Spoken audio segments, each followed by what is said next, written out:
"Get off the plane," the flight attendant whispered as she handed me a piece of paper. Reading it terrified me. "Do not take that flight."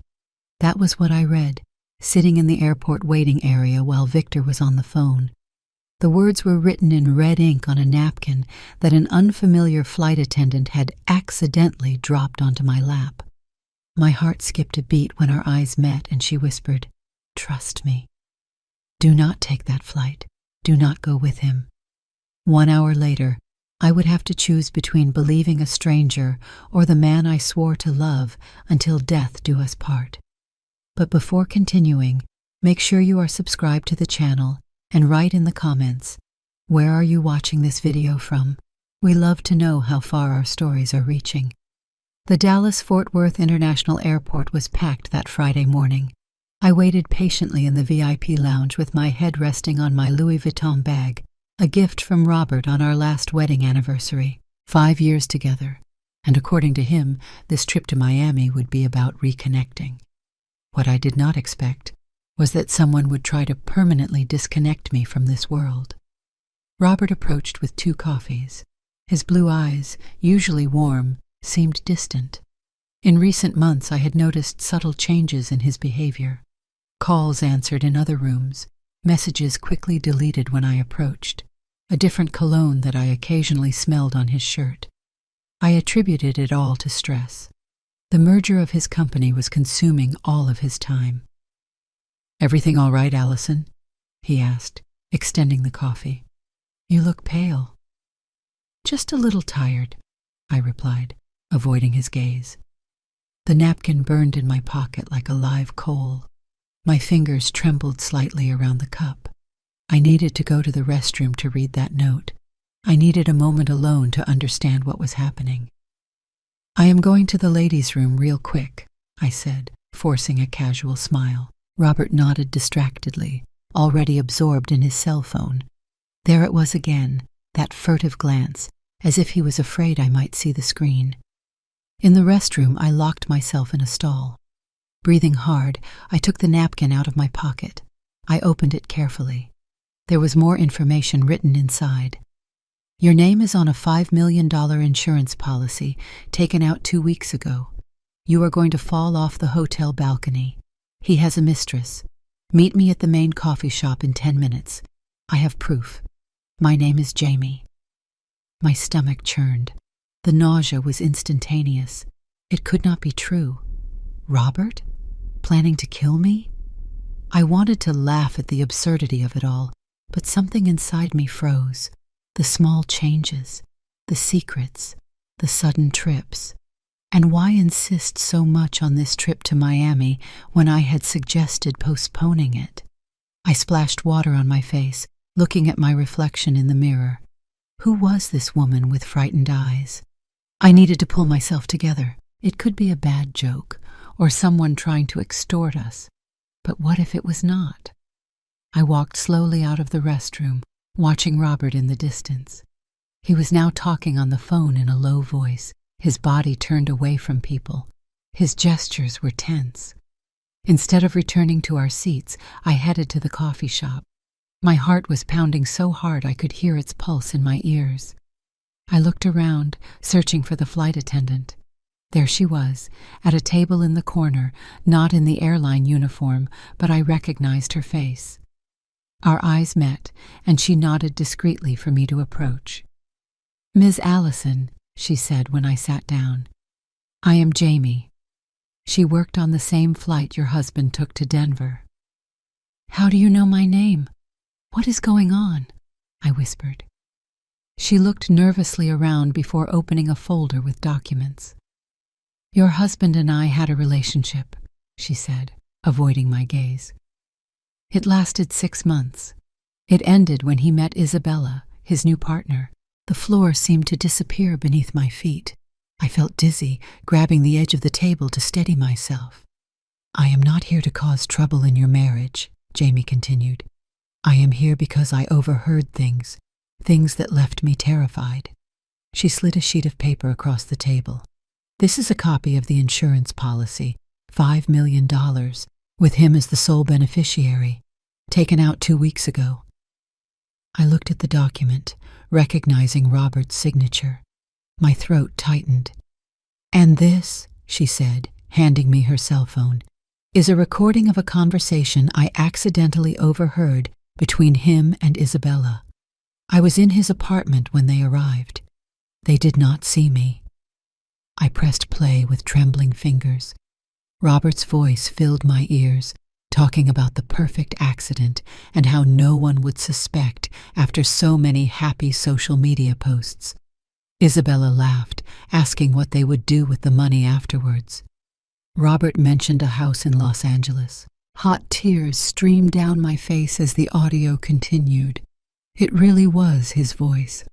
My husband, the man I thought I knew, coldly discussing how to get rid of me. "Our flight leaves in 40 minutes, I said, my voice barely audible. "What do I do?" Jamie placed her hand over mine. "You cannot go with him. Maybe it is best to fake an illness, something that prevents the trip." At that moment, I saw Robert walking through the central area of the airport, looking around, probably searching for me. Our eyes met for a second, and I saw his face change. The mask briefly fell. Surprise, irritation, and something cold that I had never noticed before. "He is coming over here," I whispered, terrified. "What do I do now?" Jamie squeezed my hand. "Be strong. Pretend you are sick, whatever it takes not to board that plane."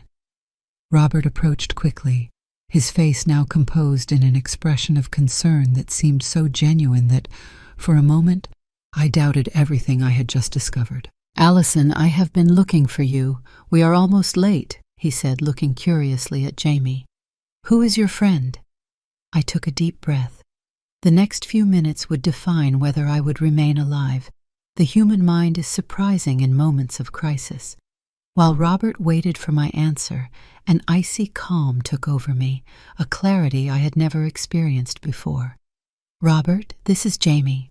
We met in the coffee line," I replied, forcing a smile. "I was feeling a little dizzy, and she kindly offered me a place to sit." Jamie nodded, her face a mask of polite indifference. There were no longer any traces of the distressed woman who had shown me the evidence of my death sentence minutes earlier. "Nice to meet you," Robert said, extending his hand, which Jamie briefly shook. His eyes analyzed Jamie, trying to determine if she posed any threat. Apparently satisfied with what he saw, he turned his attention back to me. "Dizzy? Are you okay to travel?" he asked, in a worried tone that now sounded like the cruelest of falsehoods.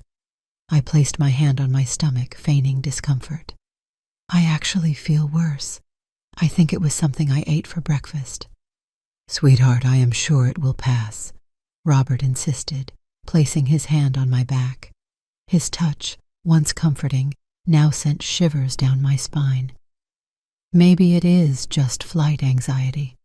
Once we are in the air, you will feel better." I sensed the firmness behind his kind words. He would not easily accept the cancellation of this trip. The plan was in motion, and any alteration would not be well received. "I do not know, Robert. I really feel sick," I moaned, bending over slightly. "I think I need to see a doctor." "The hotel will have a doctor if you need one," he replied, a slight tone of irritation escaping. "Come on, the flight is already in final boarding." I looked desperately at Jamie, who remained silent, but whose eyes sent me messages of encouragement. "I will not be able to," I said, standing up abruptly. I am going to. And then, in a performance worthy of an award, I allowed my body to collapse onto the coffee shop floor. My fall caused the desired effect. People turned to look, employees ran towards me. Robert, taken by surprise, did not have time to hold me. "She fainted! Call an ambulance!" someone shouted. I kept my eyes closed as I felt hands helping me, worried voices all around. Robert was shouting my name, his voice a mixture of shock and frustration. "Ms. Allison, can you hear me?" An unfamiliar voice, probably one of the airport paramedics. I opened my eyes slowly, feigning disorientation. "What? What happened?" You fainted, ma'am. We are going to take you to the airport infirmary for an evaluation. Robert was by my side, holding my hand too tightly. I do not think it is necessary. She just needs water and sugar, he tried to argue. Excuse me, sir, but it is standard procedure. We cannot release passengers who have fainted to board without medical evaluation. I saw the muscle in Robert's jaw clench, a sign of contained anger that I knew well. He was losing control of the situation. Robert, I murmured, playing up fragility, I do not think I will be able to travel today. We are going to sort this out, sweetheart, he replied, his tone forcibly gentle. Let the doctors evaluate you first. In the infirmary, after a basic examination, the attending doctor was categorical. Unstable blood pressure, ma'am. I do not recommend flying today. I suggest seeing your cardiologist as soon as possible. Robert's expression was a contained storm. While the doctor wrote something on a clipboard, he leaned in and whispered in my ear, This is ridiculous, Allison. You were fine an hour ago. I am sorry, Robert. I cannot control when I feel sick, I replied, keeping my voice low and fragile. Are you her companion? The doctor asked Robert. I am her husband, he replied dryly. Well, sir, your wife is not fit to fly today. I suggest you reschedule the trip. I saw Robert's plan crumbling before his eyes. He ran his hand through his hair, another gesture I knew of frustration. Right, I will sort this out, he said, leaving the room to make calls. As soon as he left, I grabbed my cell phone. My hands were shaking so much I almost dropped it. I quickly opened my bank accounts. I needed to see how much I had available in case I needed to run away. I quickly transferred the maximum amount I could to a secondary account that Robert did not know about. It was not much, but it could give me a few days' head start. When Robert returned, his face was composed again. I managed to reschedule for Sunday, he announced. 2 days of rest, and you will be as good as new. His smile did not reach his eyes. I nodded weakly. 2 days. I had 2 days to plan my escape, gather proof, and decide how I would confront the man who swore to love me, but was now planning my end. In the taxi back home, Robert remained silent, furiously typing on his cell phone, probably informing Isabella about the change of plans, I thought bitterly. The city passed in a blur outside the window. People continued their lives normally, while mine was falling apart around me. Do you think it is something serious? He finally asked, without taking his eyes off the screen. I do not know. I hope not, I replied, observing him closely. Was this question genuine concern, or was he just calculating whether my health problem would ruin his plans? We arrived at our apartment in Manhattan. The luxurious condo that used to give me a sense of security now seemed like a gilded cage. The walls that witnessed our love now hid a deadly secret. Robert opened the door and entered first, leaving the suitcases in the entryway. I am going to make you some tea, he said, walking towards the kitchen. I stood still, watching the man who had become a stranger. How many times had he planned my death while serving me tea? How many nights did we sleep side by side while he dreamed of my insurance money? My cell phone vibrated. A message from an unknown number. This is Jamie. See you tomorrow, 10 a.m., Galleria Mall Food Court. I have more information. Be careful. I deleted the message immediately. Robert returned with a steaming cup. Chamomile. It will calm you down. I looked at the golden liquid. Was it just tea or... No, he would not risk anything at home. The plan was the fall from the hotel balcony. A tragic accident away from the curious eyes of the neighbors. Thank you, I said, but did not drink. I put the cup on the table. I think I'm going to rest for a bit. Good idea, he replied, grabbing his jacket. I need to clear up some things at the office, since we are not traveling. I should not be late. Probably going to meet Isabella, I thought. As soon as the door closed, I ran to Robert's office. I needed more proof. I needed to understand the extent of the plan. His laptop was on the desk, but locked with a password. I tried a few obvious combinations: our anniversary, his date of birth, without success. Frustrated, I started searching the drawers. At the back of one of them, I found a folder hidden behind old documents. My heart almost stopped when I opened it. There was the complete insurance policy, a purchase agreement for a house in Los Angeles, California, and, what made my blood run cold, a detailed study on fatal accidents on hotel balconies, printed from the internet, with handwritten annotations in the margins. It was real. Everything was real. The night seemed endless. Locked in our room, I pretended to sleep when Robert arrived. The smell of feminine perfume permeated his shirt when he lay down next to me. I remained motionless, controlling my breathing, while he checked messages on his cell phone. Minutes later, his slight snoring indicated that he had fallen asleep. I slipped out of bed without making a sound. I grabbed my cell phone and locked myself in the bathroom. With trembling hands, I opened my email and sent myself photos of the documents I found. I needed a backup, something that would be in the cloud, out of his reach. Then, I sent a message to Jamie. I found more proof: the complete policy and plans for a house in Los Angeles. The response came almost instantly. "Great. Bring everything tomorrow. You will need it for the police." Police. The word resonated in my mind. Reporting my own husband for attempted murder. How did we get to this point? I remembered our wedding, 3 years ago, in the chapel by the sea. Robert crying when he saw me at the altar. All a lie? Or did he change along the way, seduced by money and another woman? I returned to bed, keeping myself on the edge, as far away from him as possible. The man breathing peacefully beside me was no longer my husband. He was my potential murderer. I woke up startled at 6 o'clock in the morning. I did not remember falling asleep. Robert was still sleeping soundly. I silently got up and went to the kitchen to prepare coffee. I needed to maintain normalcy, not raise suspicion. As the water boiled, I looked out the window of our apartment on the 20th floor. The view of Manhattan was stunning, the city stretching to the horizon, the distant mountains, a view many would pay millions for. Robert would pay with my life. "You are up early." His voice made me jump. He was standing at the entrance of the kitchen, hair messy, eyes observant. "I could not sleep well," I replied, pouring coffee into 2 cups.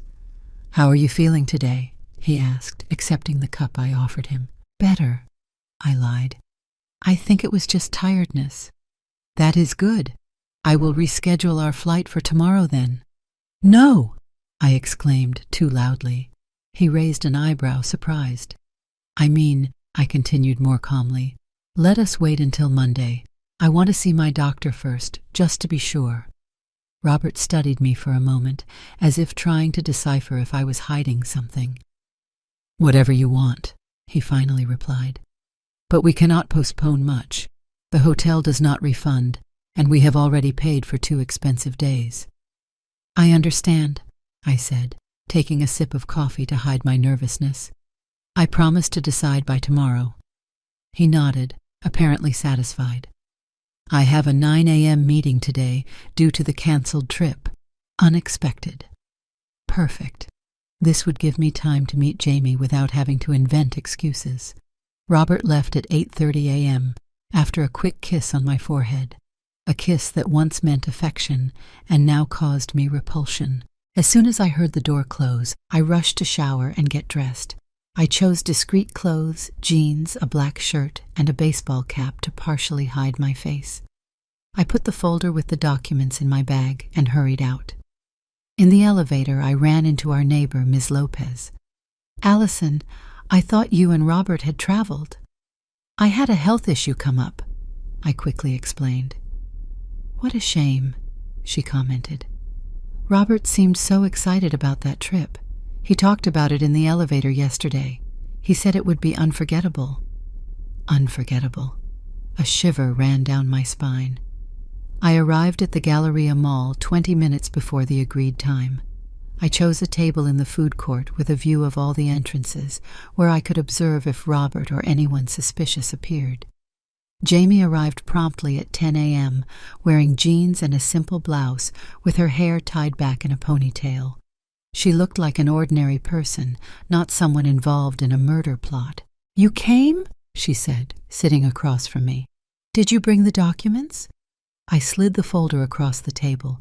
Jamie quickly opened it, skimming its contents. "This is even worse than I imagined," she murmured. "This man is thorough." "I cannot believe this is happening," I said, my voice cracking. "Why is $5 million not enough?" $5 million is never enough for people like him and Isabella," Jamie replied bitterly. "Besides, there is the practical aspect. Divorce would be complicated with the division of assets.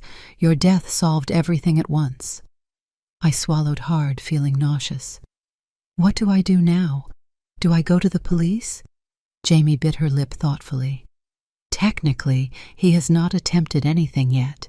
We have circumstantial evidence, the policy, the plans for Los Angeles, the searches. Convincing to us, but a good lawyer would dismantle everything. So I am trapped, waiting for him to try to kill me to get better proof?"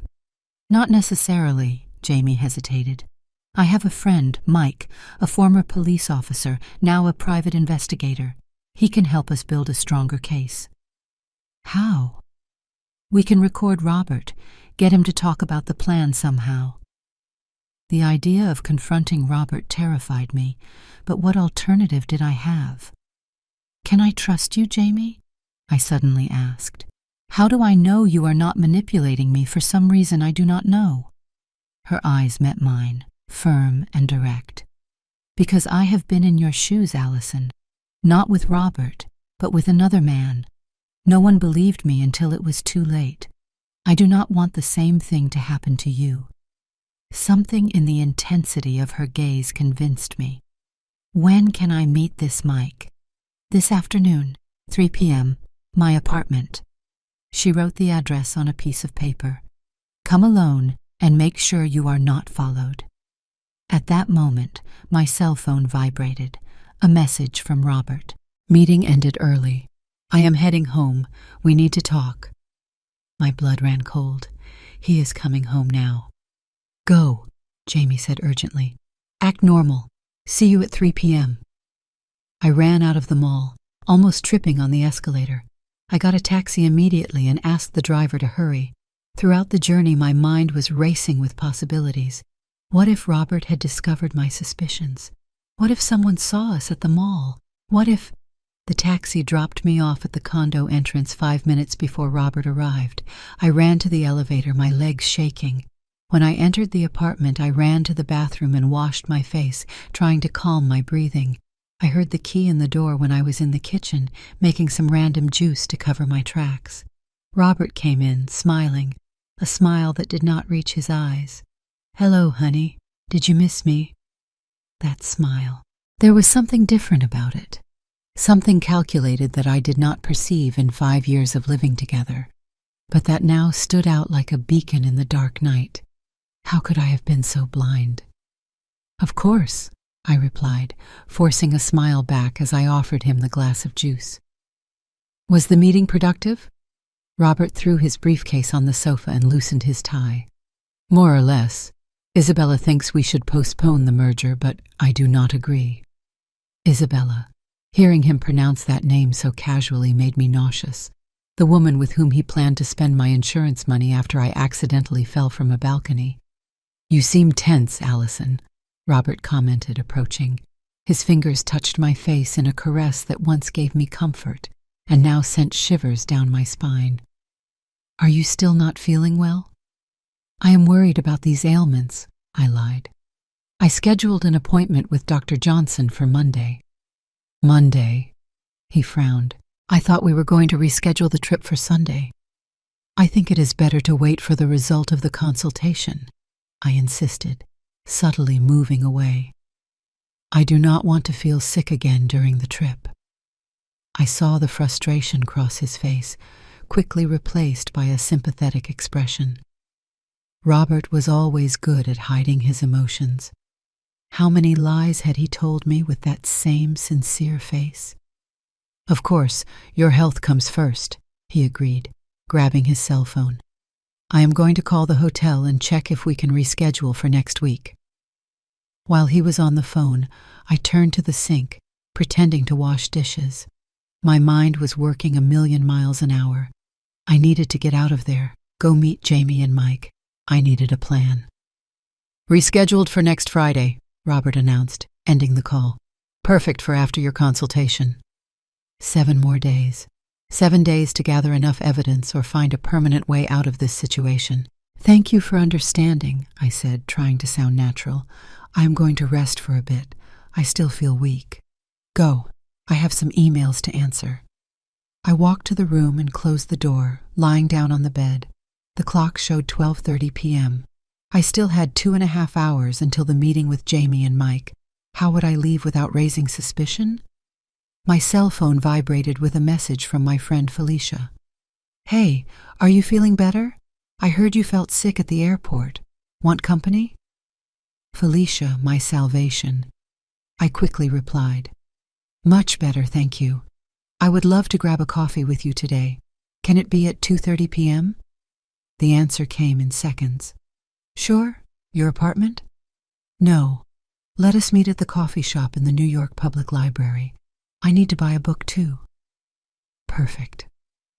I breathed a sigh of relief. Now I had a legitimate excuse to go out.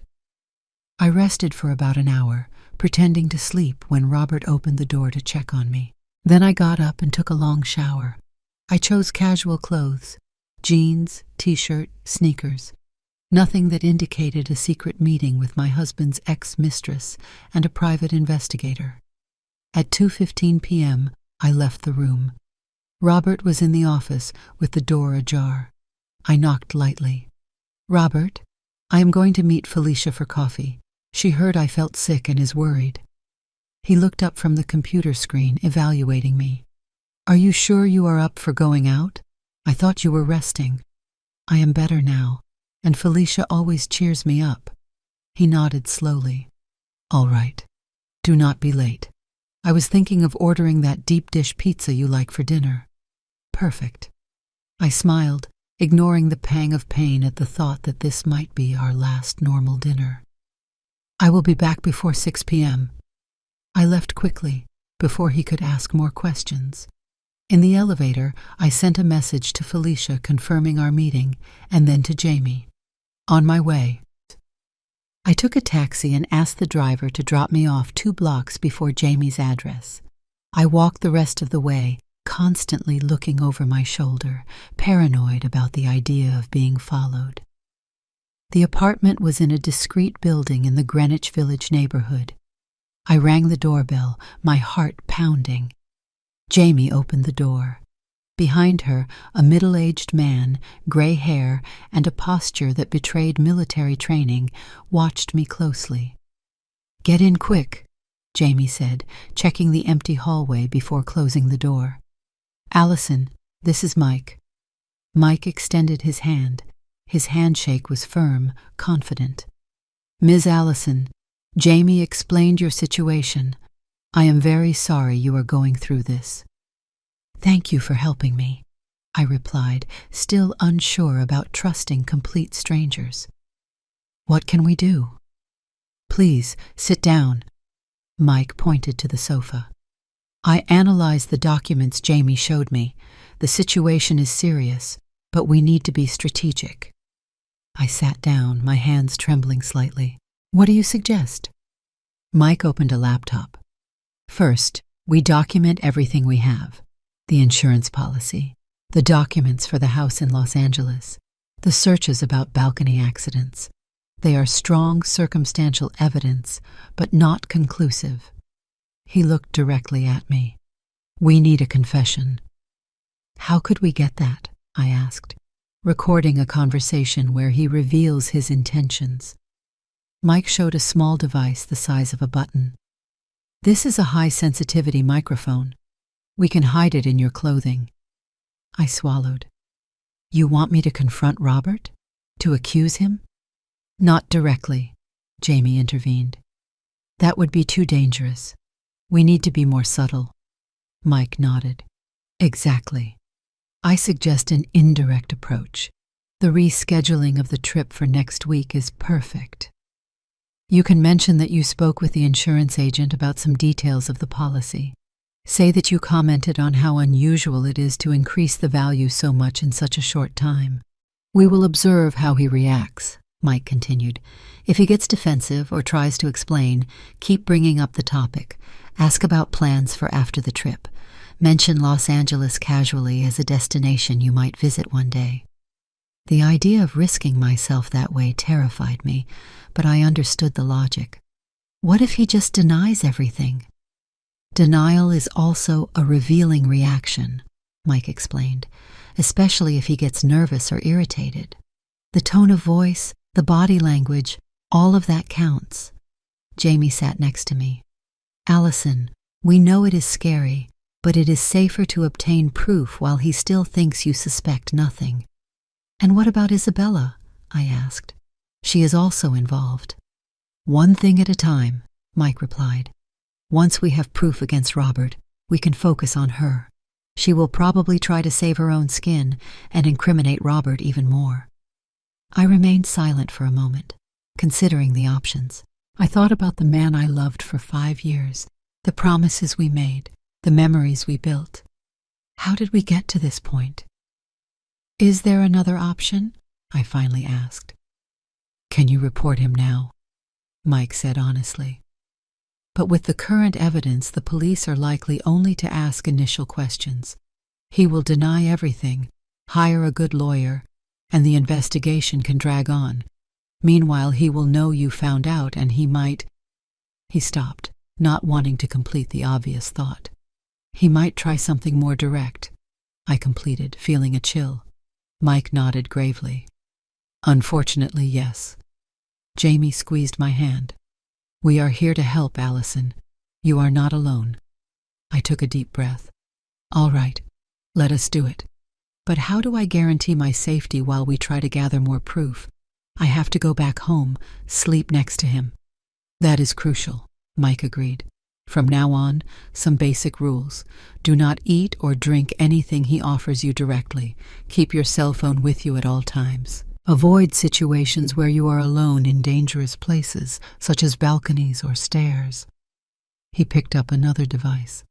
This is a panic button. Press it for 3 seconds in case of emergency. It is connected to my cell phone. I will arrive in 15 minutes, no matter the time.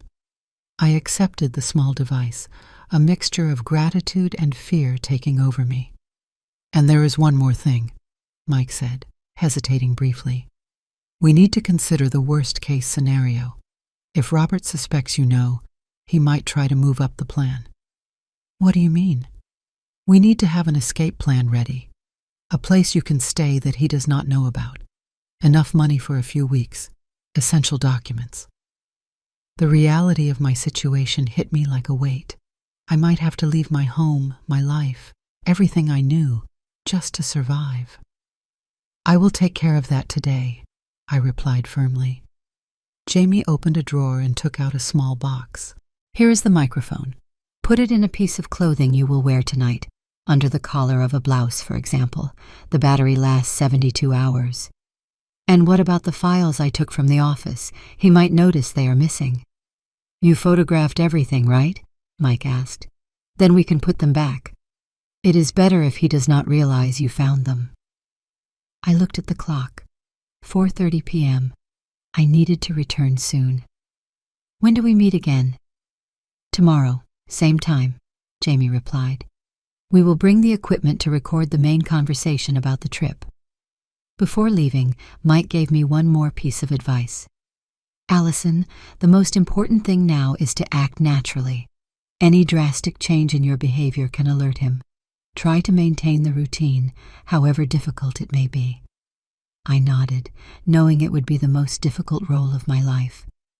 On the way back, I met Felicia at the library as agreed. I bought a random book to back up my story, and we talked for a few minutes. She noticed my state, but attributed it to the recent illness. I returned home at 5:45 p.m. carrying the new book and the overwhelming weight of my secret. The microphone was hidden in the collar of the blouse I would wear for dinner. Robert was in the living room, casually watching television. "Hello, honey. How was it with Felicia?" "Good," I replied, trying to sound normal. "Did you order the pizza yet?" "Not yet. I was waiting for you." I put my bag in the room, discreetly storing the panic button in the nightstand drawer. Then I went to the bathroom and changed my blouse, checking that the microphone was well hidden. Returning to the living room, I found Robert opening a bottle of wine. "I thought we would celebrate," he said, pouring 2 glasses. "Celebrate what?" I asked, my heart racing. He smiled, handing me a glass. "Our time together. We have been so busy lately that we barely talk." I accepted the glass, but did not drink. "You are right. We have drifted apart." "To us, then?" He raised his glass. "A toast?" I faked a small sip, watching him over the rim of the glass. Was the wine adulterated, or was I being paranoid?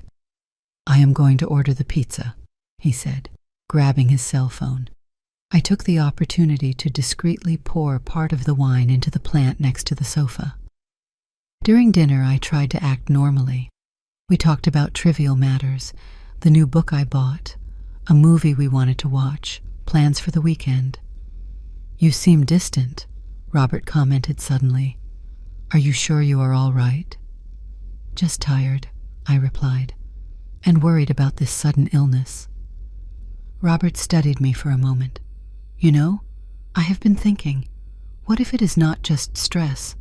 What if it is something more permanent?" "Like what?" He smiled, taking my hand. "Wouldn't it be wonderful if it was a baby?" The piece of pizza stopped halfway to my mouth. A baby? Was he suggesting pregnancy while planning to kill me? Did that man's cruelty have no limits? "I do not think so," I replied, trying to control my voice. "My cycle is normal." "You never know," he insisted, caressing my hand. "We could take a test tomorrow." I nodded vaguely, unable to continue that macabre conversation. After dinner, Robert suggested we watch a movie. We sat on the sofa, his arm around me. Every touch from him now caused me repulsion, but I forced myself not to recoil. "This movie has an impressive scene," Robert commented casually as we watched a thriller. A fall from a tall building. The director filmed it from an angle that makes you feel the vertigo. My blood ran cold. Was it an innocent comment, or was he testing me? "I do not really like scenes like that," I replied. "They make me feel sick." Robert laughed softly. "Vertigo is a strange thing, isn't it? Just one moment of imbalance and everything ends." I did not answer. The microphone in my blouse captured every word, every veiled insinuation. Later, in bed, I pretended to sleep while Robert showered. I listened to the sound of the shower, then the sound of him checking his cell phone, probably messages for Isabella. When he finally lay down and fell asleep, I allowed myself to cry silently. Tears streamed down my face as I looked at the ceiling, thinking about how my life had turned into a nightmare in less than 24 hours. Next to me slept a stranger, a man who planned my death while talking about babies and toasting to our future. Sunday dawned gray, matching my mood. I woke up before Robert, watching him sleep. He looked so normal, so peaceful. How could someone hide so much darkness behind such a common facade? I got up silently and went to the kitchen. While preparing coffee, I reflected on everything that had changed. Yesterday morning, I still lived in ignorance, believing I had a solid marriage. Now every minute was an exhausting performance, a deadly game. Robert appeared in the kitchen, hair messy, sleepy smile. "Good morning, love." He approached from behind, hugging me around the waist. I repressed the urge to pull away. "Did you sleep well?" I asked, pouring coffee into 2 cups. "Like a rock," he replied, taking his cup. "And you? You seemed restless." "I had some nightmares," I admitted, A partial truth. Nothing important. He studied me for a moment. Want to go out today? Maybe lunch in Central Park? It might cheer you up. Sure, I accepted, although the idea of spending hours faking normalcy seemed like torture. Let me finish my coffee first. While Robert showered, I checked my cell phone. A message from Jamie. Microphone worked perfectly. Mike analyzed the recording. Come at 3 p.m. today. I breathed a sigh of relief. At least something was going right. Lunch at the restaurant next to the park was surreal. The food was delicious, the breeze pleasant. Other couples around seemed genuinely happy. Robert was charming, attentive, making jokes that in another context would have made me laugh. It was as if we had gone back in time to the days when I did not know his true nature. What are you thinking about? He asked, noticing my silence. About the trip, I replied, testing the waters. Do you think the hotel in Miami will be comfortable? It is one of the best, he said, too animated. Ocean view, private balcony in every room. You will love it. Private balcony. The words gave me chills. It sounds perfect, I commented, taking a sip of water. By the way, I got a call from the insurance agent yesterday. Robert momentarily froze, the fork halfway to his mouth. Really? About what? Confirming some details of our policy, I continued casually. I found it strange, actually. I did not know we had increased the insured value so much recently. His eyes narrowed almost imperceptibly. It is routine, Allison. We need to update regularly as our net worth grows. $5 million seems like a lot, I insisted. The agent even commented that such a sudden increase is unusual. Robert put down his cutlery, a tense smile on his face. Since when are you interested in insurance details? You always left that to me. It just seemed curious to me. I shrugged. Especially since only my name is listed as insured, yours was not updated. His hands clenched into fists for a second, then they relaxed. A bureaucratic matter. I already asked them to update my part too. A lie. He had no intention of adding himself as insured. I see, I replied, deciding not to push further for now. How about dessert? The rest of the lunch passed in superficial conversations. Robert seemed normal to someone who did not know him well, but I noticed his tension, the slightly contracted jaw, the frequent glances at his watch, his fingers drumming on the table. We returned home around 2 p.m. I needed to find an excuse to go out again and meet Jamie and Mike. Robert, I forgot to buy the medicine the doctor prescribed for the dizziness, I said while putting away my bag. I am going to the pharmacy real quick. Do you want me to go? He offered solicitously. It is not necessary. I am going to take the opportunity to stretch my legs. The day is nice. He nodded. All right. Do not be long. I was thinking we could watch that movie you wanted to see. I will be back soon, I promised, picking up my bag again. In the elevator, I breathed a sigh of relief. Every minute away from him was a relief. I left the building and walked a few blocks before taking a taxi to Jamie's apartment. Mike was already there when I arrived, analyzing recordings on the laptop. How did it go? Jamie asked, guiding me to the sofa. Tense, I replied honestly. I brought up the insurance topic during lunch. He got visibly uncomfortable. Mike nodded, satisfied. We heard it. The microphone captured everything perfectly. He turned the laptop so I could see. Here is the voice analysis. These lines show the stress level when you mention the insurance. It is very clear. I looked at the graph, seeing evident peaks when I mentioned people and the policy value. Is this enough? I asked hopefully. Not yet, Mike replied honestly. But we are building the case. He showed knowledge of the policy and got defensive when asked. It is a start. Jamie handed me another device, smaller than the previous one. This is a more sensitive microphone to wear tonight. And also, she hesitated, exchanging a look with Mike. We think you should install a camera in the room. A camera? Mike explained. It is a security measure. If he tries anything while you are sleeping, we will have proof. And if you decide to confront him, we will have visual record. The idea of being filmed in my room, even for my own safety, seemed invasive, but I understood the necessity. Where would I put it? It is discreet, Mike guaranteed, showing a small camera the size of a shirt button. It can go in the picture frame or on the shelf. The angle only needs to capture the bed and the entrance to the room. I reluctantly accepted. And what about the conversation about the trip? How should I approach it? Tonight would be ideal, Mike suggested. When you are relaxed, maybe watching television, mention that you are excited about the trip, that the balcony view must be incredible. Observe how he reacts. And if possible, Jamie added, ask about plans. If he has thought about changes, maybe living somewhere else. See if he mentions Los Angeles. Mike handed me a small memory device. The camera will record onto this. You just have to plug it in discreetly. The battery lasts 48 hours. I looked at the devices in my hands, tools to incriminate the man with whom I shared my life. A wave of sadness washed over me. I know it is difficult, Jamie said softly, noticing my expression. But remember what is at stake. What if he discovers me? I asked, verbalizing my biggest fear. What if he realizes what we are doing? Mike leaned forward, eyes serious. That is why we prepared a plan B.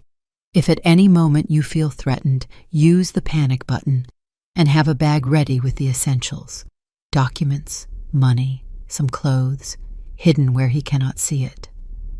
I have a friend who can take me in, I commented, thinking of Felicia.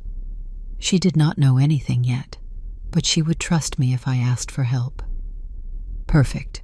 Do not tell her the details yet, but have the address ready, Mike agreed. Now let us go over what you are going to ask tonight. We spent the next hour elaborating seemingly innocent questions that could incriminate Robert. When I left Jamie's apartment, I felt like a spy in training, terrified but determined.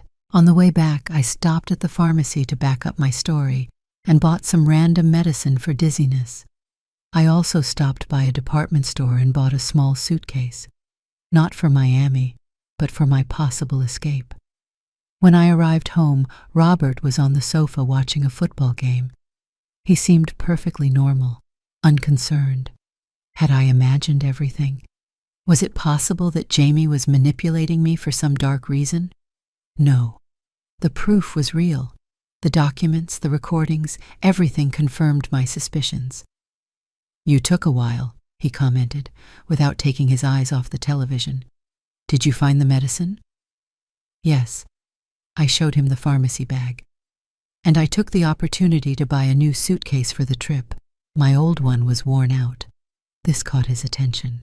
So you are excited to go? I forced a smile. Of course. After the consultation tomorrow, I am sure I will be clear to travel. Robert smiled, seeming genuinely happy. Or was he an excellent actor? I am going to put my things away, I said, getting up. In the room, I discreetly positioned the camera on the shelf among some books, with a clear view towards the bed and the door. I put the microphone in a clean blouse and mentally prepared myself for the most important night of my life. A night that could save me or condemn me. The night unfolded with agonizing slowness. Every minute seemed to stretch as I waited for the right moment to start the conversation that could incriminate Robert. After dinner, which I barely ate, we sat on the sofa to watch the movie he had chosen.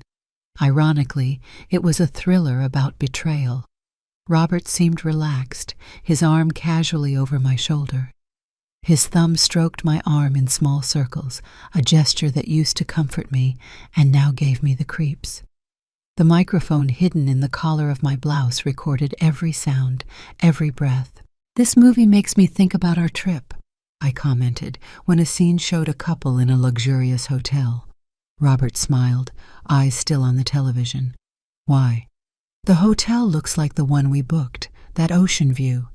I hesitated briefly. Especially the balcony, it must be beautiful. I felt his body tense slightly next to me. Yes, the balcony is impressive. It is on the 15th floor, panoramic view. That high? I asked, keeping my voice casual. I do not have problems with heights, but I confess that balconies make me a little nervous, especially after the news about that woman who accidentally fell in the city of Denver. Robert moved, adjusting himself on the sofa. Was he uncomfortable with the direction of the conversation? Good sign. You never mentioned a fear of heights before, he said with slight irritation. Do not worry. The balconies are safe, with high railings. But accidents happen, right? I read about it recently. How can people slip or— Oh, Allison, he interrupted me, his tone firmer. Why this sudden interest in balcony accidents? Do you have some kind of premonition about the trip? It was my cue. Time to press a little harder. Not exactly, I replied, faking innocence. I have just been thinking a lot about the future lately, about how life can change so quickly. I paused for a calculated moment. Have you thought about what it would be like if one of us was no longer here? Robert turned to look at me completely now, the movie forgotten. What do you mean? You know, like in the case of that insurance policy. If something happened to me, you would be financially protected. $5 million would be enough to start over anywhere, even abroad. His eyes narrowed. Why are we talking about this now? I do not know. Maybe the sickness at the airport made me thoughtful about fragility. I took a deep breath and added, Did you ever think about living outside the U.S.? Los Angeles, maybe? I heard it is beautiful. The mention of Los Angeles, the city where he planned to buy a house with my insurance money, was like a direct hit. Robert's face visibly paled. His hands, previously relaxed, were now tense, fingers pressed against his palms.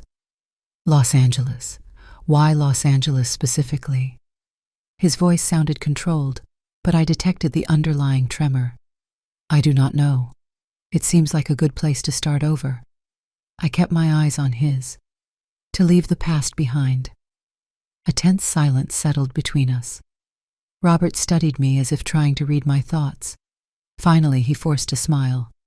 You are acting weird today, Allison. Maybe it is the medicine. He got up abruptly. I am going to get a glass of water. When he left the room, I took a deep breath, trying to control my racing heart. His reactions were revealing. The discomfort when talking about balconies, the shock when mentioning Los Angeles. The microphone captured everything. His altered breathing, his defensive tone. Robert returned with 2 glasses of water. He handed me one, watching me closely as I drank. Maybe we should go to sleep, he suggested. You have an early consultation tomorrow, right? Yes, I accepted, grateful for the opportunity to end that tense conversation. I really am tired. In the room, the small camera hidden on the shelf filmed silently as we prepared for bed. Robert seemed absorbed in his thoughts, his movements mechanical as he changed and brushed his teeth. We lay down in bed, him with his back to me. I remained motionless, eyes open in the darkness, all my senses alert. After a few minutes, I heard his breathing become slower and more regular. Was he sleeping? I could not risk it. I closed my eyes, forcing myself to breathe regularly, feigning sleep. Around midnight, I felt Robert move in bed. I kept my eyes closed, but my tense muscles were ready to react. He silently got up and left the room. I opened my eyes, listening to his soft footsteps in the hallway. Where would he go? A few minutes later, I heard his muffled voice coming from the office. He was making a call, probably to Isabella. Although I could not distinguish specific words, the urgent tone was unmistakable.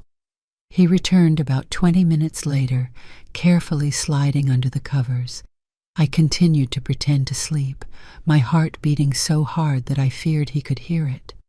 For 2 more hours I remained awake, attentive to his every movement, When I finally fell asleep, it was a light, restless sleep, full of nightmares, where I fell from tall balconies, screaming while Robert and an unknown woman watched, laughing. I woke up startled at 5:30 a.m. Robert was not in bed. I sat up quickly, alarmed, when the bathroom door opened and he came out, already dressed. "You are up early," I commented, trying to sound casual. "I have a 7 a.m. meeting," he replied, adjusting his tie. "Unexpected things from the postponed trip. Will you be okay going to the consultation alone?" "Of course." I nodded, watching him closely. There was something different in his eyes, a cold determination that was not there yesterday. "Perfect." He leaned in to give me a quick kiss on the forehead. "Call me later to tell me what the doctor said." After Robert left, I got up immediately. Something was not right. A 7 a.m. meeting? He had never mentioned it before. And why the hurry? I ran to the office, checking if he had taken the documents I found earlier. The folder was still there, apparently intact. But when I opened it, I noticed that some papers were in a slightly different order. He had tampered with the documents and tried to cover it up. My cell phone vibrated with a message from Jamie. "Come now, urgent." I quickly got dressed, grabbed the small camera and microphone, and left the apartment. In the elevator, I received another message, this time from an unknown number. "Ms. Allison, this is Mike. We intercepted a conversation. Your husband moved up the plans.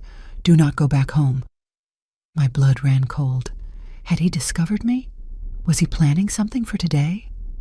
I took a taxi directly to Jamie's apartment. Mike opened the door, his expression serious. "What happened?" I asked, entering quickly. "We managed to remotely access Robert's cell phone last night," Mike explained, leading me to his laptop. "A call was made at 00:47 a.m. to Isabella Miller." He pressed play on an audio file. "She knows." I heard Robert's tense voice. "I do not know how, but she knows. She mentioned the policy, Los Angeles, even the house. This is not a coincidence." "Are you sure?" a female voice replied, presumably Isabella. "Maybe they are just vague suspicions." "I cannot risk it," Robert retorted. "She was testing me today, asking questions about balconies and accidents. We need to move ahead." "How?" "We cannot wait until the trip. It has to be today. I will convince her to take some of those dizziness medicines. They are strong enough to disorient her. Then it is just a matter of taking her to the building's rooftop. An accidental fall at home. Less ideal than the hotel, but we have to adapt." My knees buckled. Jamie supported me, helping me sit on the sofa. "He?" My voice failed. "He is going to try it today." Mike nodded gravely. "That is why you cannot go back home. We are going to the police station right now.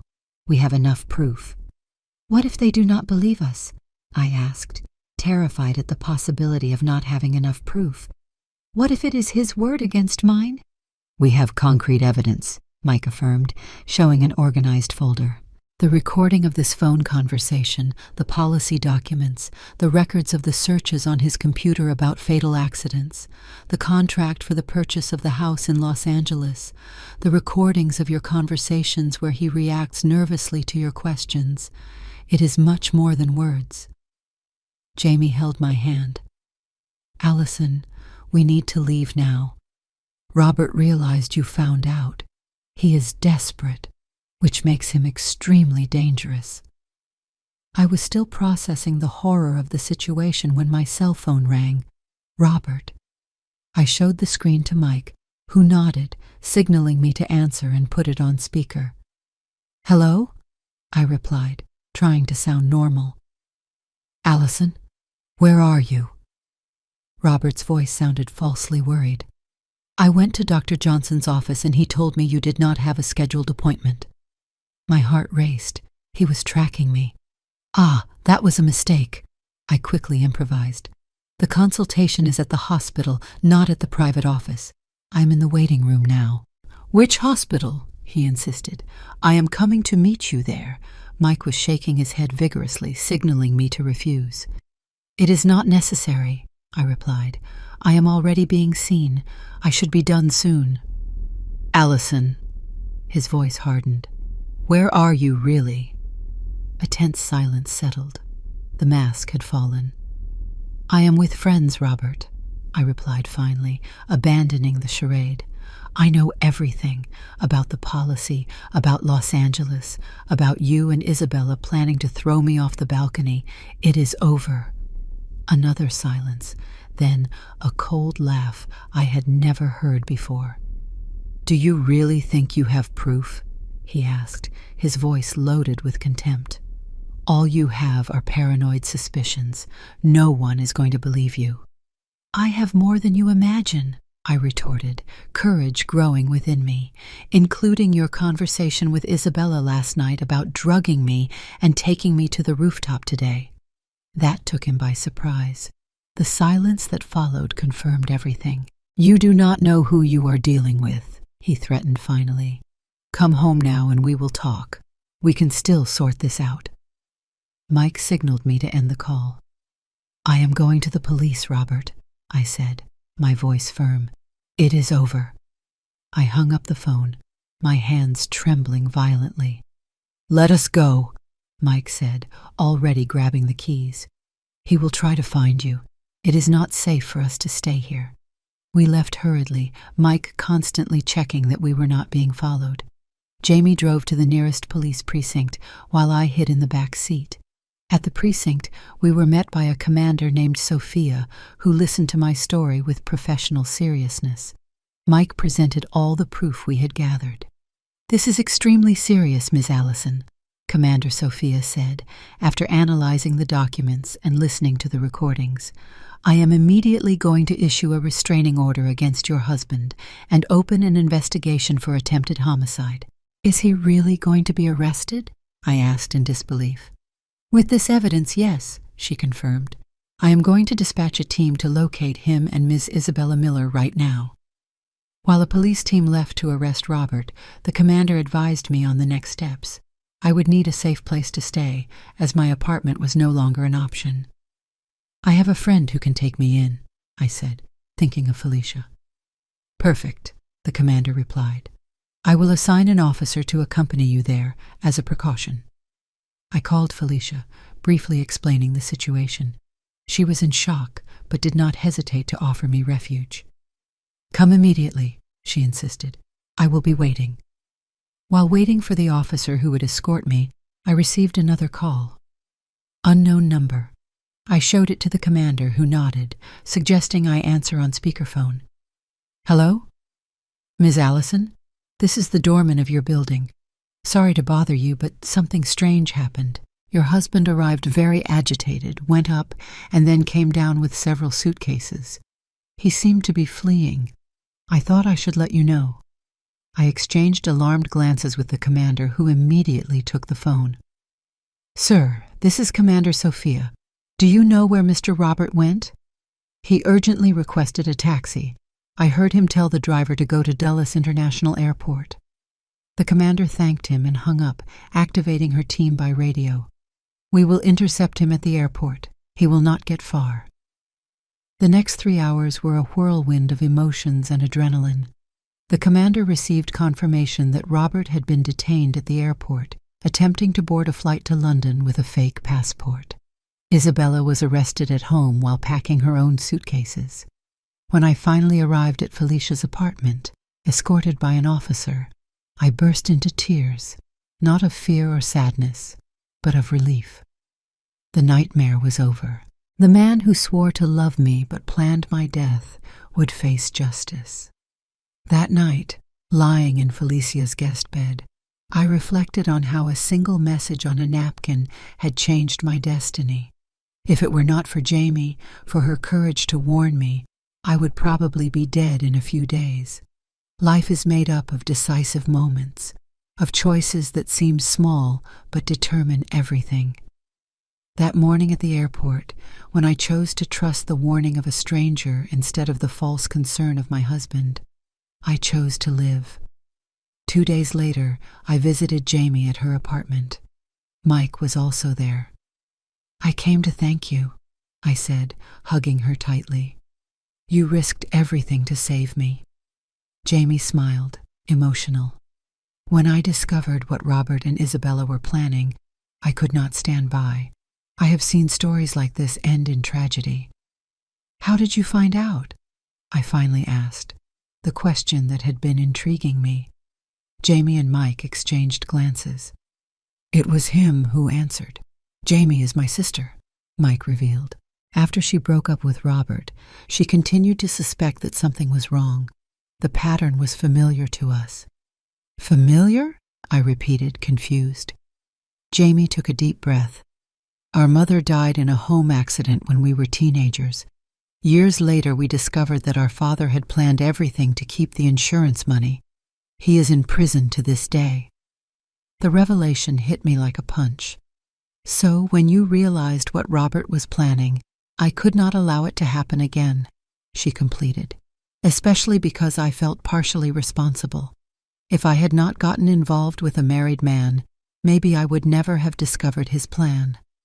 "You made up for it by saving me," I stated, squeezing her hand. "And do not blame yourself. Robert is the only one responsible for his actions." 1 month passed. The investigation was concluded, and Robert and Isabella were formally charged with attempted aggravated homicide and fraud. The proof was overwhelming, and both remained in pre-trial detention. My life was being rebuilt piece by piece. I initiated the divorce process, sold our apartment, full of false memories, and started looking for a new place to live. I returned to my job at the publishing house, where my colleagues welcomed me with affection and understanding. The case gained notoriety in the media. Newspapers and television programs told the story of the murderous husband and the wife who escaped. I declined most interview requests, but agreed to participate in a special on domestic violence and abusive relationships. If my experience could help other women recognize danger signs, it would be worth sharing. Jamie and I developed an improbable friendship, born in the most extraordinary circumstances. She became a pillar of support during the judicial process, understanding like no one else what I was going through. 6 months later, sitting in a coffee shop overlooking the square in Brooklyn, I opened a letter that had arrived that morning. It was from the court, informing me that the date for Robert and Isabella's trial had been set. In a few weeks, I would face them again, this time in a courtroom. The waitress approached, smiling gently. "Another coffee, ma'am?" I looked up from the paper, noticing the beauty of the sunny afternoon, the sound of the fountains, the taste of the life that was almost stolen from me. "Yes, please," I replied, returning the smile. "And a slice of pie. I am celebrating." "Any special occasion?" she asked, curious. I carefully folded the letter and put it in my bag. "A second chance," I replied simply. "A second chance to live." As I looked at the horizon, where the sky met the buildings in a perfect line, I felt a peace I had not experienced in a long time. Robert's betrayal had shattered my trust, but not my essence. The pain would subside with time. The scars would remain. But I was alive, thanks to a napkin, a brave stranger, and my own refusal to be the perfect victim. Life rarely follows the script we imagine. Sometimes it is interrupted by brutal twists that test our limits. What matters is not the fall, but how we choose to get up after it. And I had chosen to get up stronger.